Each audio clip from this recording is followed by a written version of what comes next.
Kesehatan Masyarakat ini akan membahas tentang isu-isu kesehatan masyarakat yang ada di lingkungan Puskesmas Karangtengah. Saya Kania Sukmawardani, saya sebagai penyuluh kesehatan masyarakat di UPTD Puskesmas Karangtengah. Hari ini saya nggak sendiri, saya ditemani oleh Dr. Rika Niskularika. Dr. Rika ini sebagai dokter intensif di UPTD Puskesmas Karangtengah. Hai dokter. Halo. Apa kabar? Ya, alhamdulillah baik. Halo, saya juga izin menyapa nih. Halo semuanya untuk Jawara Karteng. Perkenalkan, nama saya Dr. Rika Niskularika. Saya sebagai dokter intensif di Puskesmas Karangtengah. Iya. Hari ini kita akan membahas temanya skabies ya dok ya. Gimana nih dok kasus skabies di Puskesmas Karangtengah sekarang? Nah, kebetulan nih saya kan juga jaga nih di Poli ya. Nah, akhir-akhir ini sahabat Karteng, Jawara Karteng kayak gitu ya. Hampir setiap hari baik saya ataupun teman-teman dokter saya, teman sejawat lain yang jaga di Poli pun hampir selalu menemukan kasus ini. Cuman mungkin di sini warga itu mengenalnya bukan skabies tapi dengan nama yang lain kayak gitu. Sebutannya tuh yang biasa disebut sama orang-orang tuh apa sih? Biasanya mereka itu mengenalnya dengan sebutan biasanya nih orang Sunda ya. Kita kan di Sunda ya, di wilayah Jawa Barat gitu. Mengenalnya itu dengan gatal agogo, lalu juga budigan, budugan, atau juga dia ini biasanya banyak di Kobong, disebut dengan penyakit Kobong. Asrama pesantren gitu ya dok ya? Iya, Biasanya. banyak juga di sana gitu. Tadi kan itu sebutan lainnya ya. Kalau skabies itu sebenarnya apa sih dok? Oke, jadi sebenarnya skabies ini dia merupakan suatu, dia masih rumpun penyakit kulit nih. Dia merupakan suatu penyakit kulit yang diakibatkannya karena dia ini ada infestasi ya. Jadi infestasi itu beda dengan infeksi, jadi harus dibedakan. Infestasi itu berarti dia ada sesuatu di dalam tubuh kita, dia diam, dia hinggap gitu ya. Nah, dan menyebabkan reaksi alergi pada kulit kayak gitu. Karena skabies ini sebenarnya dia itu diakibatkannya karena serangga ya. Serangga cuma kecil banget, nggak kelihatan gitu pakai mata. Disebut kalau bahasa medisnya nih ya, nama bahasa medisnya itu atau kita sebutnya spesiesnya itu Sarcoptes scabiei, dan dia mengenainya dalam satu keluarga biasanya kayak gitu, atau dengan orang-orang yang emang tinggal serumah. Harus itu ya yang kita pegang untuk kita misalnya mau mendiagnosis skabies. Pertama dia emang ada skabiesnya itu, kita sebutnya kalau orang Sunda itu namanya tumila. Oh tumila. Iya betul, tumila ya. Yang di kasur-kasur itu ya dok ya? Betul, ya itu kan gak kelihatan ya sebenarnya mata. Dan biasanya dia ditemukannya pada orang yang serumah gitu. Biasanya seperti itu. Nah dok kan si tumila itu dari diem di rumah ya, di kasur, di bahan-bahan gitu ya. Kalau misalnya sasarannya yang bisa kena skabies itu bisa kena semua atau ada batasan umurnya? Nah, jadi skabies ini sebenarnya dia itu bisa kena ke semua umur kayak gitu. Mau dia bayi, mau dia dewasa, remaja kayak gitu. Tapi biasanya paling banyak yang terkena penyakit skabies ini atau budigan atau gagal agogo itu biasa paling banyak di remaja kayak gitu. Karena biasanya ini remaja ini kan salah satu faktor resiko nih ya terjadi dari skabies ini karena personal hygiene kita kayak gitu, atau higienitas kita nih dalam misalnya mengganti pakaian atau misalnya kita menjaga kebersihan tubuh kita kayak gitu. Atau misalnya kan kalau remaja biasanya agak males ya kayak ganti baju, bajunya banyak yang digantung-gantung di rumahnya, atau juga karena tadi salah satunya ini penyakit Kobong gitu ya. Jadi emang banyak juga kan di kalangan mereka yang pesantren. Tapi sebenarnya masalahnya bukan di hal pesantrennya, maaf ya kayak gitu. Ini tuh masalahnya higienitas, kebersihannya, Kebersihannya ya kurang dijaga kayak gitu.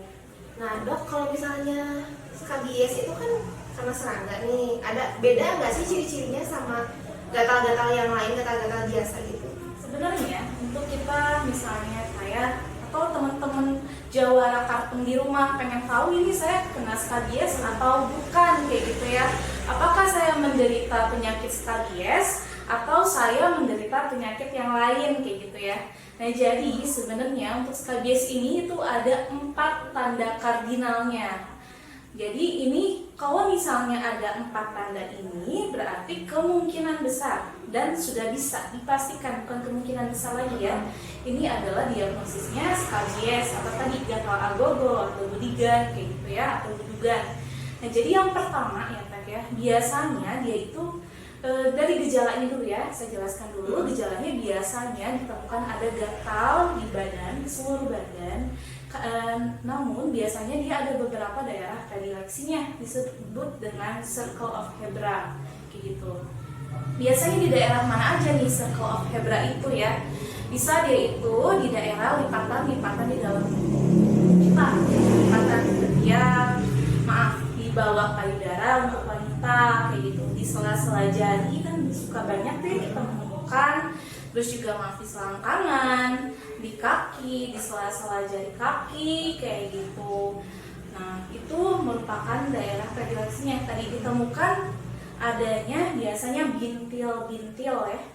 Bisa bintil berair. Ya, betul, bintil berair. Bahkan bisa juga ditemukan bintil yang dia itu ada nanahnya gitu.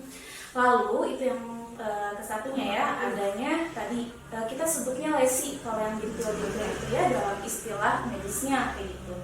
Nah, yang keduanya biasanya dia tadi sesuai dengan definisinya ditemukan juga pada orang lain selain dia yang tinggal serumah. Misalnya kalau di keluarga anaknya kena nih, kemungkinan misalnya anaknya ada 3 di rumah, kakaknya bisa kena, adiknya juga sama bisa kena gitu, atau bahkan orang tuanya jadi serumahan gitu, tinggal bareng ya. Nah, kayak gitu. Lalu selanjutnya yang ketiga nih, biasanya dia emang ditemukan juga tumaunya tapi kalau untuk menemukan skabies ini, serangganya atau tumilannya itu ya, itu harus dilakukan pemeriksaan tertentu gitu. Biasanya nanti dilakukan ini ya Teh ya, kita terus kita tempel selotip kayak gitu ya. Terus nanti diperiksa di bawah mikroskop gitu, apakah ada di kulit si penderitanya ya. Betul, kayak gitu. Apakah ada Sarcoptes scabiesnya kayak gitu. Jadi ditemukan 2 tanda tadi pada 4 tanda kardinalnya tadi kayak gitu sih. Jadi biasanya penularannya tuh sama anggota keluarga yang serumah ya dok ya, yang pakai bahan yang sama, tempat yang sama gitu ya? Iya betul. Jadi sebenarnya kalau untuk cara penularannya itu dia ada tiga ini ya, 3 macam penularan. Bisa pertama ini dengan kontak langsung tadi betul. Misalnya serumah nih ya, dia tidur dengan misalnya kakaknya nih yang kena ya, dia tidur sama adiknya sekamar, sekasur gitu ya. Nah saat tidur kan misalnya dia bersentuhan kulitnya, karena habitat skabies ini tadi ya bisa dia itu di kulit, atau misalnya dia kontak secara nggak langsung kayak gitu ya. Kalau kontak secara tidak langsung itu berarti dari barang-barang. Misal kakaknya pakai baju gitu ya, kakaknya ini kena skabies gitu ya, terus kakaknya pakai baju. Nah di dalam kulitnya kan udah ada tuh tadi yang tumila-tumila itu ya. Nah terus skabiesnya itu dia tinggal di serat-serat baju kita, itu bisa juga. Pokoknya serat-serat kain juga bisa gitu ya. Nah terus dia dipinjam lah, misalnya dia dicuci, dipinjam sama adiknya kayak gitu. Kan masih ada ya tumilanya. Jadi kalau dicuci tuh gak mati ya tumila itu? Iya betul. Jadi nanti saya jelaskan ya kenapa tumila ini dicuci aja tuh gak mati kayak gitu ya. Nah terus dia dipegang sama dipinjam sama adiknya. Nah akhirnya adiknya juga kena. Nah itu kalau kontaknya secara nggak langsung. Nah yang ketiga yang paling sering dilupakan. Jadi sebenarnya skabies ini juga dia bisa menjadi salah satu penyakit PMS. Mungkin kalau teman-teman pernah dengar apa itu PMS, jadi dia itu merupakan penyakit menular seksual. Nah segala sesuatu penyakit yang ditularkan secara hubungan seksual atau hubungan badan, hubungan intim ya, itu masuk ke penyakit menular seksual. Kita kan nggak tahu ya, misalnya amit-amit ya ada penjajah seksual yang dia emang kena ternyata skabies kayak gitu. Terus dia melakukan hubungan dengan pelanggannya kayak gitu ya, dan pelanggannya misalnya tertular kayak gitu. Nah itu juga sama, bisa menjadi salah satu penyakit menular seksual juga.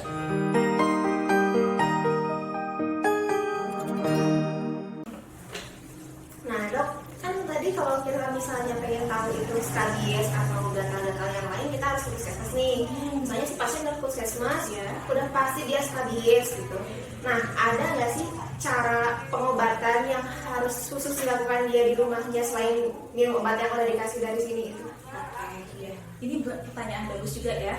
Nah, tadi kalau misalnya ini kemungkinannya adalah skabies gitu ya, pasien yang misalnya dia gatal-gatal, gatalnya malam hari, terus tadi luka-luka di kulitnya, oh ternyata ini misalnya ke arah tadi skabies, dan dia orang di rumahnya, orang keluarganya misalnya ada yang kena keluhan serupa begitu ya. Nah, biasanya pengobatannya ada beberapa obat ya, begitu yang diberikan di puskesmas. Cuman sebenarnya kalau untuk yang yang skabies biasa ya, belum ada komplikasinya nih. Biasanya kan komplikasinya itu yang tadi bisa namanya disebut dengan skabies impetigilisata gitu ya. Jadi dia biasanya skabies itu disertai dengan infeksi sekunder lain kayak gitu ya, bakteri. Nah, untuk hal-hal tersebut biasanya kalau udah ada komplikasi sama infeksi bakteri itu saya biasanya suka ke pasien itu untuk kompres dulu kayak gitu, kompres bagian tadi luka yang ada nanahnya, selain dikasih dengan salut antibiotik kayak gitu. Nah, dikompresnya dengan apa kayak gitu? Boleh nih sebenarnya ya, nanti sahabat Jawara Karteng di rumah pakai kasa. Kalau nggak ada kasa, baiknya sih kasa ya, karena kasa kan Steril ya dok ya? Kalau nggak steril juga sebenarnya nggak apa-apa, kasa bersih lah ya. Kalau mau steril mah nggak, itu lebih bagus kayak gitu ya. Nah, nanti dikasih dengan NaCl, cairan NaCl yang buat infus itu teh ya kayak gitu. Nah, nanti dikompresnya selama dalam sehari itu 3 kali teh. Jadi pada waktu pagi, siang, dan juga boleh sore atau malam kayak gitu. Nah, di kompresnya pun NaCl itu nanti saat dituangkan nggak boleh dia itu di mangkuk yang dari besi, jadi harus bahannya plastik, karena kan ini NaCl ya, dia di sini ada mineralnya gitu ya. Kalau misalnya ketemu sama besi nanti takutnya ikut larut besinya gitu. Nah, nanti dia dikompres di bagian luka bernanahnya selama 5 kali. Satu kalinya itu 5 menit, jadi 5 kali 5 menit jadi 25 menit.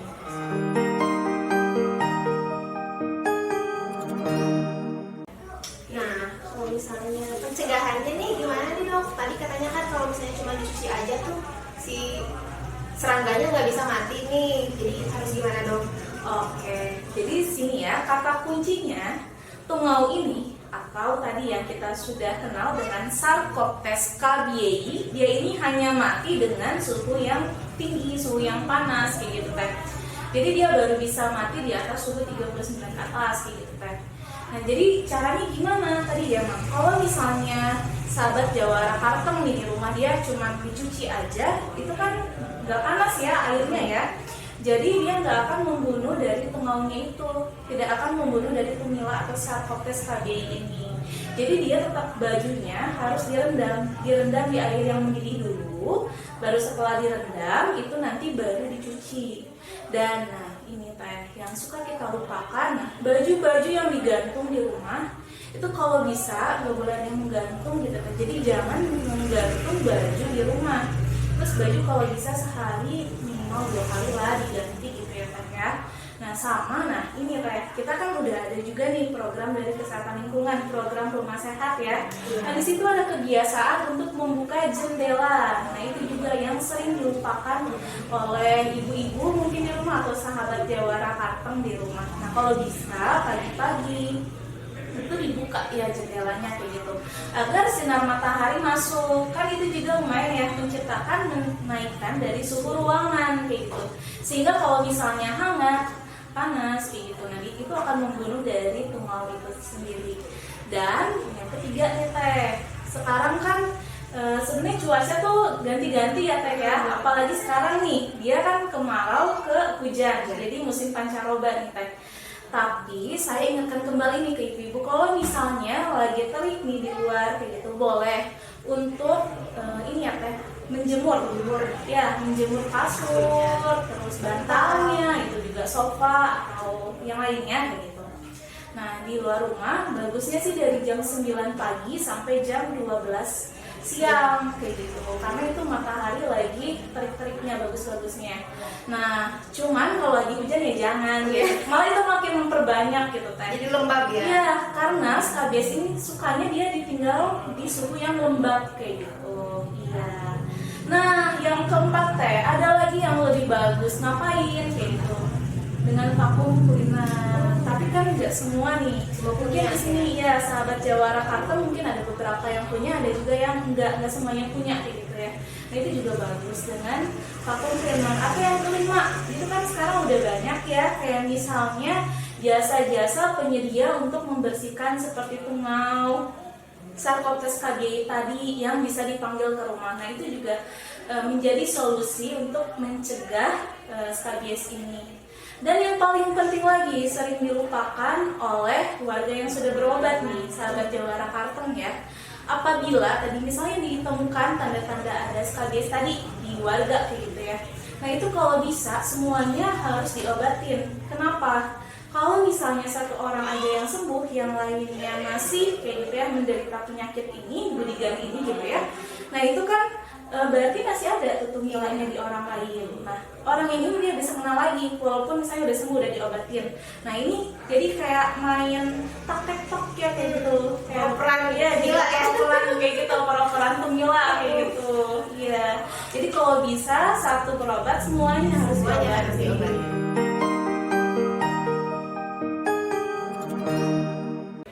Dok, biasanya kan kalau gatal-gatal tuh identiknya nggak boleh makan ikan asin, nggak boleh makan ini, nggak boleh makan itu. Nah, kalau skabies ini ada nggak sih pantangan makanannya? Oke, nah ini ya, ini juga sama pertanyaan yang sering ditanyakan saat pasien datang ke poli kayak gitu ya. Jadi sebenarnya apakah makanan ini bisa mencetuskan skabies ya? Nah, tadi ini perlu saya luruskan juga kepada sahabat Jawara Karteng. Jadi untuk skabies ini tadi ya, penyebabnya sudah jelas nih teh, dia diakibatkan karena tungau serangga ya, Sarcoptes KBI. Nah, jadi sahabat Jawara Karteng nggak usah khawatir kayak gitu. Jadi tidak ada makanan yang dipantrang kayak gitu. Karena ini dia sifat dasarnya sebenarnya bukan disebabkan karena alergi makanan kayak gitu. Karena tadi udah jelas kayak gitu, penyebabnya adalah tungau, tumila kayak gitu.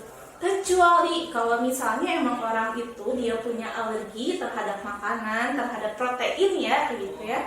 Nah, itu suatu hal yang berbeda lagi gitu.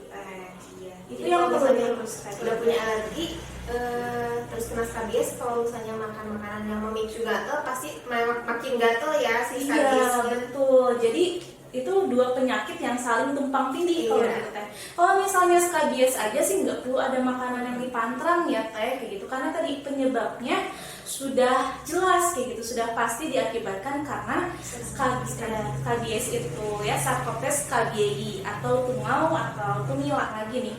Kadang juga misalnya udah pasien nih datang dapat pengobatan, obat-obatan untuk skabies tadi nih kayak gitu. Nah, yang harus kita lihat lagi, apakah pemakaian dari misalnya salep obat skabies itu apakah sudah betul atau belum kayak gitu. Nah, kadang kan sudah kita ajarkan ya cara menggunakan salepnya kan, karena berbeda dengan salep kulit biasa ya. Dia ada waktunya, rentang waktunya lama kayak gitu.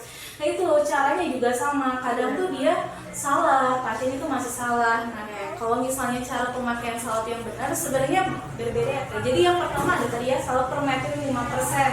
Nah, untuk salep per meter 5% ini tidak boleh diberikan pada biasanya anak usia di bawah dari 2 tahun teh. Kayak gitu. Permethrin ini dia boleh diberikannya pada anak usia lebih dari 2 tahun. Nah, penggunaan permethrin ini karena dia sebenarnya jangka waktu salepnya itu panjang. Nah, biasanya cukup digunakan dalam 1 minggu itu hanya 1 kali dan dalam 1 hari kayak gitu. Cukup penggunaannya itu dioleskan ke seluruh tubuh ya teh ya, kayak gitu, kecuali daerah berlubang.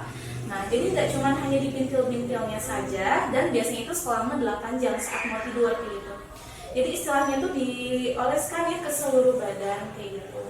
Terus nanti misalnya dia jam, misalnya saya nih ya, saya kena skabies, amit-amit ya jangan sampai.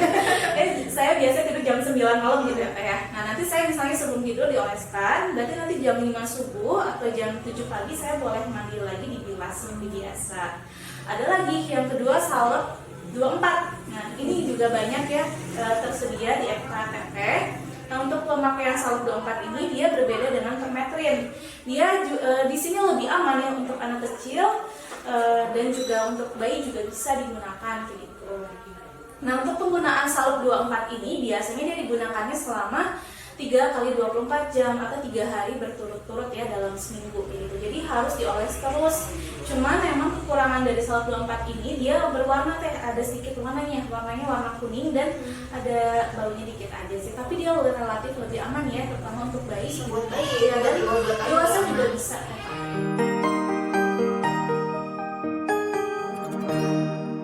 Dok, ada nggak sih tips dan triknya nih buat jawara kartang biar nggak kena skabies nih, buat menghindari skabies, gimana caranya dok? Oke, tadi ya selain yang cara yang 5 tadi, intinya sih saya sebutkan di sini adalah menjaga personal hygiene kita sama kebiasaan tadi di rumah ya, itu yang harus kita terapkan dalam kehidupan sehari-hari agar terjaga dari dan terbebas ya dari penyakit budigan, skabies atau gatal agogo ini kayak gitu. Intinya itu aja sih yang tadi ya yang sudah saya sebutkan tips dan triknya untuk pencegahan skabiesnya, itu aja sih. Intinya kita menjaga kebersihan diri kita.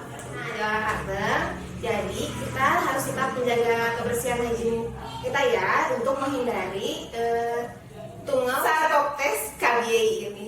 Buat jawara kartang yang misalnya punya keluhan gatal-gatal sekeluarga, khususnya nggak cuma satu orang, bisa langsung datang aja ke Puskesmas Karangtengah atau ke fasilitas kesehatan terdekat ya dok ya. Nah sekian bincang-bincang skabies kita hari ini. Terima kasih Dokter Rika yang udah menyempatkan waktunya untuk menjadi narasumber di podcast kita hari ini.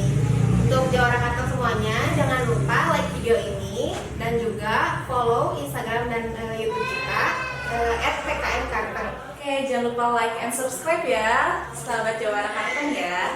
Untuk yang mau tanya-tanya juga, misalnya ada keluhan, bisa ditanyakan di DM Instagram kita ya. Terima kasih. Assalamualaikum. Dadah. Salam.